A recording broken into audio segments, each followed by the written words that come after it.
Jaksa Penuntut Umum KPK menampilkan foto Gubernur Sumatera Utara Bobi Nasution bersama tersangka mantan Kadis PUPR Sumut Topan Obaja Ginting di sidang pemeriksaan saksi kasus korupsi proyek jalan. Hakim pun meminta JPU menghadirkan Bobi di persidangan.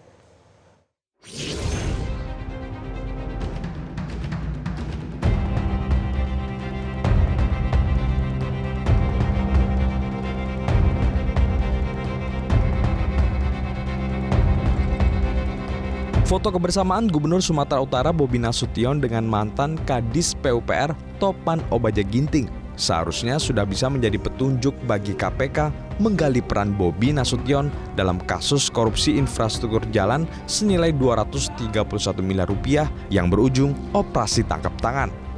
Namun, foto itu baru terurai saat jaksa menampilkannya di persidangan sebagai bagian dari dokumen alat bukti. Bobi sebenarnya pernah mengakui foto itu merupakan kegiatan tinjauan jalan rusak bersama para tersangka, termasuk dua terdakwa dari pihak swasta yang kini disidang, yakni Ahirun Piliang dan Raihan Dulasmi. Ketua Majelis Hakim Khomazaro Waruwu menyatakan perlu untuk memeriksa Gubernur Bobi Nasution sebagai penanggung jawab proyek jalan Hutai Baru Spiongot hingga batas Labuhan Batu Selatan. Saat pemeriksaan, PJ Sekda Effendi Pohan diketahui terdapat pergeseran anggaran APBD 2025 atas restu Bobi. Makanya saya tadi di persidangan awal sudah bilang, seluruh perkembangan persidangan akan menentukan sikap majelis terhadap pemanggilan saksi tambahan termasuk pimpinan daerah di sini. Jelas itu. Jadi keterangan saudara tidak hanya sendiri, semua bukan termasuk saudara kita. Termasuk saksi sebelumnya. Bukan saja kita yang berjasa, tapi saudara mencoba mengirim ke sana kemari. Kita nggak bicara itu kan kebijakan. Ya. Kita bukan bicara kebijakan, kita bicara teknis pelaksanaan kebijakan. Memang betul polisi nggak bisa dipidana, tetapi bagaimana melaksanakan proses teknis itu bisa dipidana, karena itu bisa ada penyimpangan di sana. Sementara PLT Deputi Penindakan dan Eksekusi KPK Asep Guntur Rahayu menunggu penjelasan jaksa untuk menindaklanjuti permintaan Majelis Hakim memanggil Bobi Nasution. Laporan dari jaksa KPK penting sebelum mereka mengambil sikap. Menurut Asep, pemanggilan pihak tertentu di luar daftar saksi tak bisa sembarangan dihadirkan. Hakim tanyakan konteksnya. Nanti kita lihat selain dari nanti dipanggil di persidangan, gitu kan. Nah, apakah juga nanti diperlukan dipanggil untuk yang topan, maksudnya gitu kan? Yang topan seperti itu nanti. Nah, apakah nanti sekaligus itu kan kalau dipanggil di persidangan, nah, itu sekaligus juga kita materinya akan diskusikan dengan Pak JPU, gitu kan? Biar tidak berlarut-larut dan tidak efektif. Di sisi lain, Gubernur Sumatera Utara Bobi Nasution mengaku belum menerima surat panggilan untuk hadir di persidangan. Bobi sejak awal mengklaim siap dimintai keterangan jika ada aliran dana. Bobi juga meminta semua ASN untuk kooperatif memberikan kesaksian jika dibutuhkan KPK. Ya, tanya ininya aja, jangan tanya saya. Pasti kalau untuk saya sampaikan ya, masih sama seperti yang dari awal sampai sekarang. Kalau dibutuhkan keterangan siapapun dari pemerintah provinsi, kita siap. Tapi surat panggilannya sudah masuk? Surat panggilan belum. Pak, mengenai Tim Liputan Metro TV. Mengapa hakim perlu kesaksian Gubernur Sumatera Utara Bobi Nasution di sidang kasus korupsi proyek jalan? Sementara KPK belum juga memeriksa Bobi. Dan kita akan membahasnya bersama mantan penyidik KPK Yudi Purnomo Harhab serta pakar hukum pidana Prof. Hipnu Nugroho. Bang Yudi dan Prof. Hipnu, selamat malam. Selamat malam, Mbak. Ya, saya ingin pandangan Prof. Hipnu terlebih dahulu nih selaku pakar hukum pidana. Ini menurut Anda, Prof, apa makna permintaan hakim soal pemanggilan Gubernur Bobi di persidangan dan benarkah juga ada yang terlewatkan dalam penyidikan KPK kali ini? Karena sepertinya hakim sedang mengaji KPK untuk menggali keterlibatan pejabat di atas Kepala Dinas PUPR Topan Obaja Ginting. Iya, begini Mbak, dalam suatu peradilan pidana, pandangan hakim itu adalah objektif hukumnya, objektif perkaranya.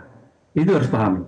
Oleh karena itu, hakim tampaknya ada suatu tidak sinkron di dalam suatu pengungkapan suatu perkara. Karena begini, kalau kita lihat penjelasan tadi, Bobi itu adalah sebagai gubernur. Bobi adalah sebagai kuasa anggaran. Kuasa anggaran merestui adanya suatu pergeseran anggaran. Lah, dalam pergeseran itu maksudnya apa? Tujuannya apa? Kepentingannya apa? Apakah mendesak? Apakah sesuai dengan perencanaan? Ataukah ada situasi-situasi tertentu yang ada suatu pergeseran? Ini yang saya kira akan digali oleh hakim, sehingga jangan sampai ini menjadi meleset. Hakim juga punya tanggung jawab kalau perkara itu tidak objektif. Tadi saya katakan objektif perkaranya, objektif hukumnya. Dengan demikian pemanggilan sebagai saksi, bukan saksi, ini saksi menjelaskan loh ya. Jadi Pak Bobi nggak perlu takut. Pak Bobi enjoy aja menjelaskan tentang suatu perkara yang sudah berjalan ini, bagaimana sih pergeseran yang terjadi.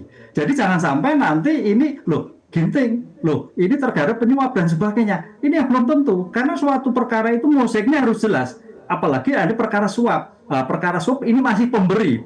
Ingat loh Mbak, pemberi itu lebih cerdas daripada penerima. Karena pemberi itu suatu jalan, tadi katakanlah misalkan Ginting tidak menerima, pasti ada jalan lain. Namanya menerima nggak mungkin lah menerima langsung cash, berarti ada jalan lain. Lah itu yang harus perhatikan, karena dalam kasus-kasus suap itu kuncinya memang pada pemberi. Dengan pemberi ini yang terjadi tadi dikatakan oleh Pak Ginting nggak menerima loh, nggak menerima sih dalam semua perkara OTT pasti mau nggak menerima. Tapi begitu dibuktikan bukti elektronik itu masih di A, B, C, dan jelas semua. Ini yang terjadi. Apalagi kalau namanya keterangan tersangka itu namanya asas non-self-incrimination, bahwa terdakwa itu hanya untuk keterangan diri sendiri. Jadi itu bukan suatu problem. Oleh karena itu saya kira Pak Bobi cepat hadir, bisa memberikan keterangan yang objektif, dengan selama ini kalau ada pertanyaan keseret-seret, oh itu saya kira bukti yang akan jalan ke sana. Tapi kejelasan kehadiran sebagai saksi untuk menjelaskan, mencari kebenaran materi, saya kira kurang seberapa tadi dengan Direktur KPK tadi. Ya wajib, karena ini kepentingan hakim untuk memformulasikan. Dengan demikian dalam kasus, oh betul suapnya ABCD, oh betul karena anggaran itu pergeseran karena untuk kepentingan pembangunan, oh betul bahwa Pak Gubernur tahu tapi tidak menerima, kan gitu kan. Kalau menerima itu lain soal, tapi tahu tapi tidak menerima, tahu ini yang menjadikan. Oleh karena itu fokus terhadap pemberi suap ini harus betul-betul clear, begitu Mbak Yana. Baik, kalau dari Bang Yudi sendiri seperti apa, Bang Yudi? Makna dari pemanggilan Gubernur Bobi di persidangan? Ya, dari awal kan sudah saya sampaikan bahwa Mas Bobi ini sebagai Gubernur Sumatera Utara harusnya sudah dipanggil dalam proses penyidikan karena perannya sangat vital. Tidak akan ada terjadinya operasi tangkap tangan, kemudian pertemuan dan suap menyuap ya ketika tidak ada pergeseran yang diawali dari adanya Pergub ya 2025 terkait dengan pergeseran dana tersebut. Jadi saya juga tentu menyayangkan karena seharusnya proses penyidikan untuk dua terdakwa ini yang merupakan pemberi suap ya harusnya sudah dihadirkan setidaknya untuk menjelaskan bagaimana pertama proses pergeseran tersebut, kemudian apakah formalnya sudah dilakukan, kemudian formilnya dan sebagainya. Jadi ketika sekarang ya hakim pun meminta, bagi saya memang sudah sangat jelas sekali ya bahwa hakim melihat ya ini merupakan saksi kunci juga gubernur gitu ya. Tetapi oke lah KPK penyidik ketika sudah merampungkan ini tidak memeriksa, jaksanya pun juga tidak memberikan petunjuk untuk memeriksa gubernur, dan sekarang hakim. Nah, ketika hakim sudah memerintahkan, KPK mau tidak mau, suka tidak suka ya harus melakukan pemanggilan setidaknya di ruang sidang. Walaupun di ruang sidang bagi saya tidak akan banyak yang bisa digali ya, apalagi terbuka dibandingkan dengan penyidikan yang bisa berlangsung secara lama. Tapi bagi saya KPK tidak boleh lagi mengeles untuk tidak memanggil Mas Bobi karena kita tahu bahwa perintah hakim itu harus dipatuhi ya walaupun kemudian bisa jadi beralasan belum ada penetapan, tapi kan sudah ada di berita acara sidang ya tapi kalau misalnya mau ngeles-ngeles ya bisa aja mengatakan bahwa hukum acara pidana itu lex stricta, jadi harus ada aturan tertulis seperti itu. Tapi kalau emang mau ngeles, tapi saya pikir ya KPK patuhi sajalah perintah hakim ya, daripada kemudian ya contempt of court ya kan, pasal 21, karena satunya di ruang di proses pemeriksaan. Jadi sekali lagi panggil saja gitu kan nggak ada yang perlu takuti gitu kan. Toh ini kan pemanggilan sebagai saksi, sebagai orang yang melihat, mendengar, mengalami. Dulu saja ya KPK berani menetapkan tersangka Gubernur Sumatera Utara. Ini kok saksi sepertinya agak berbelit-belit. Tentu ini Nah, itu ini Bang akan Yudi. jadi presiden yang sangat buruk. Seperti itu Mbak Yo. Ya, itu yang ingin saya tanyakan. Apakah memang susah ketika KPK harus memanggil orang menjadi saksi tambahan atau di luar daftar saksi yang sudah dilaporkan begitu?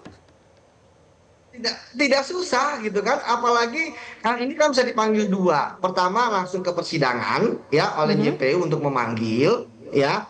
Kemudian yang kedua, ini kan proses penyidikannya Topan kan juga belum selesai ya, masih punya waktu 2 bulan, kan bisa juga dipanggil di proses penyidikan, baru kemudian nanti dibawa ke sidang. Jadi saya pikir teknisnya itu bisa bermacam-macam Mbak ya, karena kan memang jaksa sendiri kan tidak mengajukan Gubernur Sumatera Utara ya untuk menjadi saksi. Nah ini kan aktifnya hakim. Yang kita tahu hakim itu kan memutus berdasarkan keyakinan, berdasarkan minimal 2 alat bukti gitu kan. Nah sekarang mereka melihat ada konstruksi perkara yang kosong ya, tadi orang yang mengeluarkan peraturan gubernur sehingga dananya digeser ya kan, itu kok belum diperiksa ya kan, gitu kan. Apalagi kasus ini kan terkait dengan yang terdakwanya adalah yang memberi suap. Dia tidak akan memberi suap ya kalau tidak ada pergeseran dana ya, yang dia yakini ya adanya kekuatan-kekuatan yang kemudian menggeser dana tersebut ya, akhirnya dia mau untuk memberikan suap. Jadi saya pikir ini sekarang adanya di internal KPK, dan sekali lagi saya berharap bahwa KPK sudah tidak perlu lagi teman-teman mengeles, kan periksa saja. Toh pemeriksaan ini kan juga kalau memang tidak ditemukan materi perbuatannya Mas Bobi, kan formilnya saja tunjukkan SK gubernurnya, suruh menjelaskan bagaimana ini bisa terjadi, inisiatifnya siapa gitu kan. Sementara kalau di bawah kan merasa bahwa ini kok Topan bisa sanggup menggeser gitu kan. Nah, apakah itu juga ada kaitannya menurut dia nggak Anda? punya kewenangan.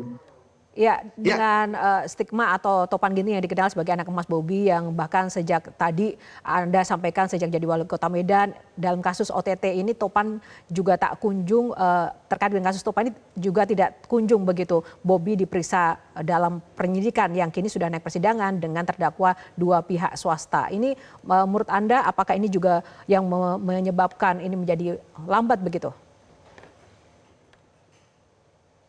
Saya ini akhirnya ada yang namanya loop ya, lompatan dalam konstruksi perkaranya ya, bahwa kok tiba-tiba mau menyerahkan uang ya kan, kok tiba-tiba ada anggaran yang bergeser. Prosesnya itu bagaimana? Kita tahu dalam mengkonstruksikan perkara kan ada 2 hal, ada analisis yuridis ya terkait dengan unsur-unsurnya, yang kedua adalah analisis fakta. Jadi saya pikir masih ada fakta yang bolong ya terkait dengan adanya keluarnya peraturan gubernur gitu kan. Jadi saya pikir tidak ada yang perlu ditakuti lah untuk misalnya memanggil Mas Bobi gitu kan, atau kemudian Mas Bobi datang gitu kan ya. Ketika tadi dikatakan bahwa Mas Bobi siap datang, surat belum ada gitu kan, ya memang suratnya nggak ada, jadi gimana mau datang gitu kan. Bagi saya itu adalah suatu tantangan bagi KPK gitu kan untuk melakukan pemeriksaan kepada beliau. Dan sekali lagi saya katakan bahwa ini adalah saksi ya, orang yang melihat, mendengar, mengalami, belum jauh sampai status berikutnya sebagai tersangka. Begitu Mbak Yo. Oke, Bang Yudi, kalau dengan Prof Hipnu bagaimana Prof? Jika memang dihadirkan, ini kan Bobi menjadi saksi. Kalau seseorang saksi memberi instruksi, memfasilitasi, mengarahkan hingga mempengaruhi proses yang melanggar hukum, artinya bisa jadi tersangkakah sesuai dengan pasal 55? Dan apakah itu bisa diterapkan? Gini Pak, makanya pengembangan suatu perkara itu menarik oleh KPK. Apakah pengembangan perkara itu pada tingkat penyidikan, apakah dalam suatu persidangan. Nah, ini jangan sampai ada sesuatu yang disembunyikan, kan gitu kan. Tadi sampaikan, ini perintah, inisiatifnya dari siapa? Inisiatif, karena ini apa ya, sebagai aktor dalam arti pemegang kuasa. Kita dalam suatu sistem, Pak, pemegang kuasa itu adalah kuasa anggaran gubernur, kan gitu lah. Gubernur merestui karena apa pergeseran. Lah, oleh karena itu dalam seperti ini, memang kayaknya ada suatu ketakutan tersendiri dalam perkara ini. Ada sesuatu yang disembunyikan. Kenapa gubernur tidak menjadikan suatu terperiksa? Nah, yang ingin tanyakan sekarang, mungkin hakim akan melihat, kalau itu suatu objektivitas, mau tidak mau Pak Gubernur harus diperiksa. Karena pengguna anggaran pada dia, pertanggungjawaban pada dia, kerugian pada dia. Oleh karena itu bisa, kalau kayak dikatakan 55, bisa juga pembiaran, Mbak. Sekarang itu pembiaran juga bagian merupakan tindak pidana. Lah, ini yang saya digali oleh hakim itu, sehingga suatu mozaik perkara itu jelas. Tidak hanya pada PJ, tapi juga pada suatu sistem yang komplit, yang lengkap, di antara aktor, kemudian pemegang anggaran, relasi kuasa, sehingga dalam seperti ini ya tampaknya kalau ini nanti berkembang, bisa berkembang jilid 2, yang terkait dengan suap menyuap pemberi dan yang lain-lain. Ini bisa terjadi, tapi kalau memang tidak terjadi, tidak apa-apa, karena gitu. Tapi paling tidak, dengan hadirnya Pak Gubernur akan memberikan suatu gambar yang jelas. Oh, ternyata ini walaupun direstui, Gubernur tidak menerima. Tanggung jawab pada si penerima kuasa, tanggung jawab pada Ginting dan sebagainya. Itu yang terjadi. Tapi paling tidak dengan kehadiran ini akan melihat apakah Gubernur punya andil. Apakah Gubernur ada inisiatif menerima? Apakah Gubernur ada kesempatan untuk pembiaran? Ini yang saya kira suatu perkara yang harus betul-betul objektif. Dan ini kita apresiasi pada hakimnya, Mbak. Sesuatu yang tadinya tidak harus masuk ke sana. Mau tidak mau, Gubernur, Bupati itu semua pegang anggaran. Begitu, Mbak. Ada tidak sih celah untuk mangkir atau menolak panggilan hakim atau memang itu sudah final? Misalnya Gubernur menolak untuk hadir, itu bisakah, Pak? Wah, tidak ada, Mbak. Dalam hal konteks hukum, kewajiban menjadi saksi wajib. Pasal 224 itu jelaskan. Karena kehadiran saksi itu dalam rangka untuk mencari kebenaran material. Apa yang ia lihat, ia dengar. Bahkan putusan Mahkamah Konstitusi, kalau dikatakan dia tidak mendengar, nggak apa-apa. Tapi kan dia memberikan perintah. Tapi kan dia menerima. Tapi dia kan terkait dengan suatu objek. Jadi konsep dalam sistem hukum itu apa yang ia lihat, ia dengar, ia alami, sudah berubah. Apa yang dia dengar dari orang lain, misalkan terkaitan dengan kasus ini, bisa memberikan saksi. Lah, disinilah kesaksian wajib hukumnya dalam pemeriksaan suatu perkara untuk mencari kebenaran material. Baik, terima kasih Prof. Hipnu Nugroho, pakar hukum pidana, dan Bang Yudi Purnomo Harahap, mantan penyidik KPK, untuk ulasannya bersama Prime Time News pada malam hari ini. Salam sehat selalu.